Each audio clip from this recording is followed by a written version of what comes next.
today I've got a couple things that I'm going to unbox with you and we'll try out.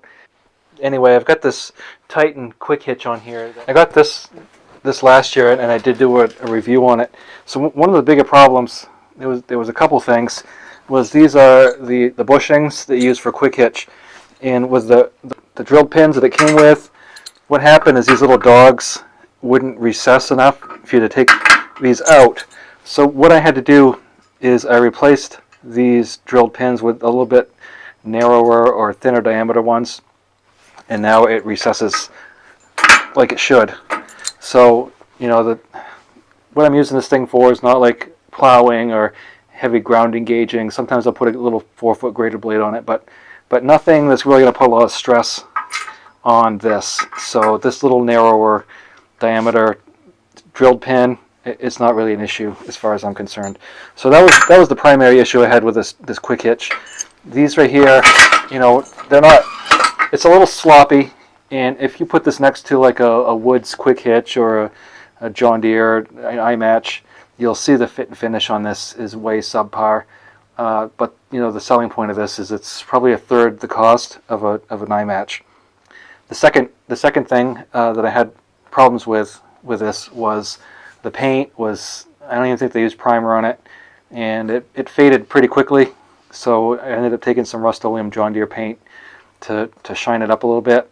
So if you don't care if it's rusty quickly or whatever, and this doesn't even stay outside. This is generally on the machine. So other than just getting wet with like snow or normal use, it rusted pretty well.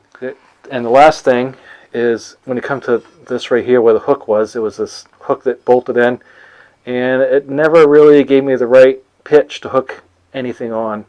So you kind of have to get this little yoke that you can get for about $30 or $40. There's a couple different adjustments on it, and this right here does not fit in here. So it almost looks like sometimes you would think it goes the other way, but it does not. And you can't really hook this into these either. So you're kind of doing a balancing act between your top link, your quick hitch, and your yoke, which it's not a big deal, but it's just something you should be aware of. So anyway, this does work. It does what it was intended for, and I don't hate it. I just wanted people to understand what they were buying ahead of time. So if you're just using it for an occasional or you don't need something super great, this does work. And so the biggest things I had was the fit and finish. These levers, like some of the pins came out. Obviously the handles fell off, so they're taped up and put back on. And then this right here, these dogs prevented your bushings, so now it works fine. So yeah, there's still a lot of slop in there, but it is what it is, unfortunately. So I've got a few products here from folks at Heavy Hitch, and I really like them. I think the guy's name is Greg, and the reason I remember that is because that was my brother's name.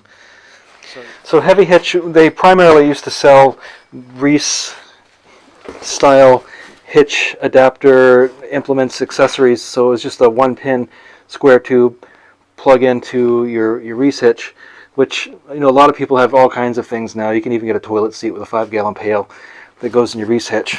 So they've been around for a while, and one of the things I really like about Heavy Hitch is all the stuff is American made with American steel, and it's a small US company. So you might pay a little bit more for the Heavy Hitch stuff, but you're buying quality. I really have never had a bad experience with them. Trailer mover weight bracket adapter, and it's painted John Deere green. You can get black and maybe orange too. But this is what I call good quality. And now I had a John Deere trailer mover. There was the A-frame, and the way that was built was it had the upside down T with 2 straps that came down, and I used a quick hitch potato plow, hit a rock, and what it did is it flared these on the John Deere. It doesn't work right anymore. You can't put the bushings on because it's not the bushings with the draft link pins that are screwed up. It's the frame itself.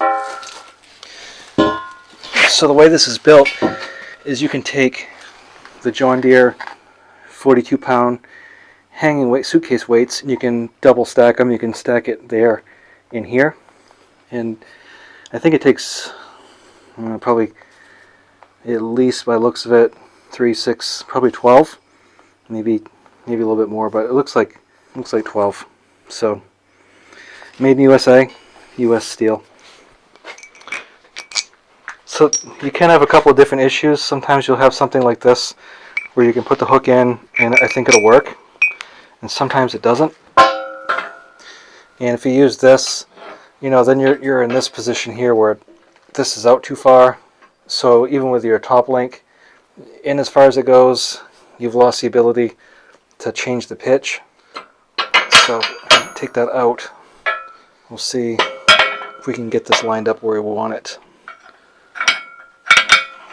And these top link hooks are not a one size fits all. Sometimes you just can't make it work.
So it's possible I might have to adjust all this. I brought a wrench, and we'll try this out as it is and see how it looks.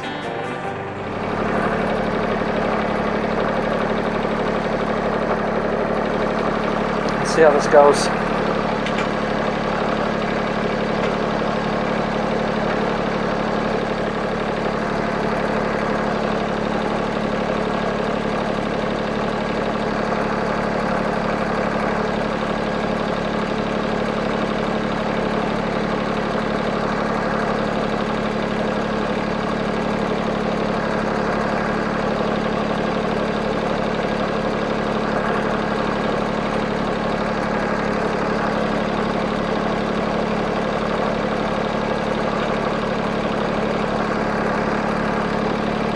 It doesn't matter how many rocks you pick out of here, they come back.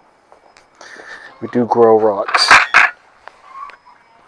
These are all late season harvest potatoes, so it doesn't really matter that they're mixed in. But you want to space them out a little bit. If you put them too close, then you limit the size of the potatoes that you can grow. You usually want to put the cut side down. These sprouts will make their way to the surface.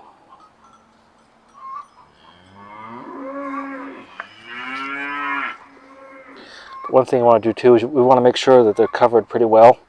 We don't want green potatoes, because those will make you sick. So I'm going to go ahead and plant these, and then we'll put down the straw. Alright, now let's put down some straw.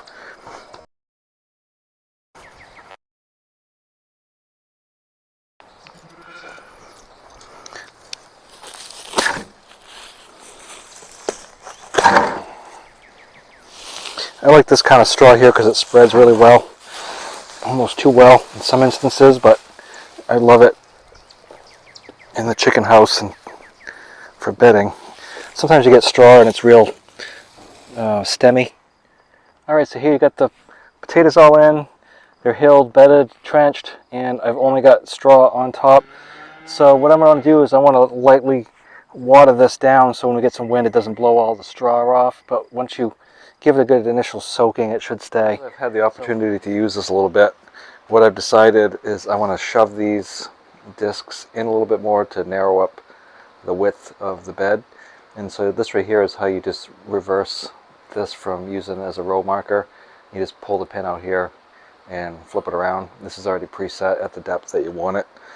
So what I've got is I've got another set of these Danish sweeps I'm going to put here, and then I can just take this off temporarily and use this as a toolbar to go ahead and cultivate. We'll see how that works out. I'm kind of excited to try it.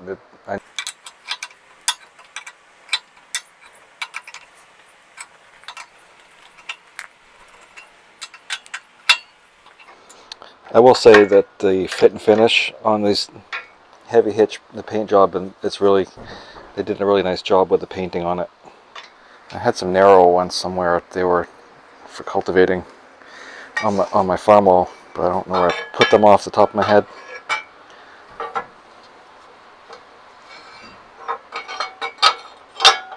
So we're gonna end up doing something like this right here. Which I think that'll work. I think that'll be fine. I like these ratcheting wrenches. They're really handy. Easier than grabbing a socket a lot of times. So I've got this pretty much where I want. I think I'm going to slide it over just a I think I want a little bit of a gap in there, so I'm going to try to snug this against that clamp. Like I said, it's a shame to scratch this up. They did such a nice job. I'm going to be careful taking these off because they're kind of heavy, and you don't want that to come down and cut your foot off.